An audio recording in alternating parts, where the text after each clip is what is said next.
ఆంధ్రప్రదేశ్ రాష్ట్రం శ్రీకాకుళం జిల్లాలో ఎన్నో పేద మధ్యతరగతి కుటుంబాలు ఈరోజు తమ 4 వేళ్లు నోట్లోకి వెళ్తున్నాయంటే దానికి ప్రత్యక్షంగా పరోక్షంగా దోహదపడుతున్న సంస్థ సంతోషి మాత లోన్ కన్సల్టెన్సీ. ఓ చిరుద్యోగిగా జీవనం సాగిస్తూ తానొక్కడే కాకుండా తనతో పాటు మరో 10 మందికి ఉపాధి కల్పించాలనే ఉద్దేశంతో ఇద్దరుగా ఏర్పడిన ఈ సంస్థ నేడు ఎంతో మందికి ఉపాధిగా నిలిచింది. ఇంచుమించు 10 సంవత్సరాలుగా తమ సంస్థ అయిన సంతోషి మాత లోన్ కన్సల్టెన్సీ ద్వారా సుమారుగా 80 నుండి 90% మహిళలు ఉపాధి అవకాశాలు పొందుతున్నారు. ఇంతేకాకుండా ఇదే సంస్థ ద్వారా మరో 200 మంది ఈ కన్సల్టింగ్ సంస్థలో కమిషన్ ఆధారంగా యువతి యువకులు పనిచేస్తూ ఉద్యోగ అవకాశాలు పొందుతున్నారు.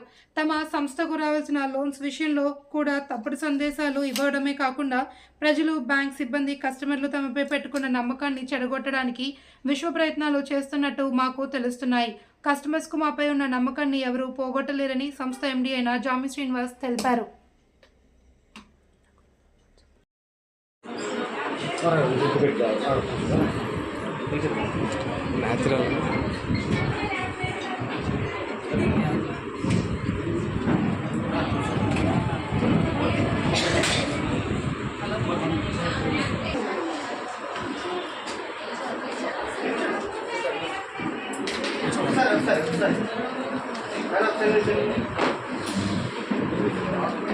చేయడం స్ట్రైక్ రావాలి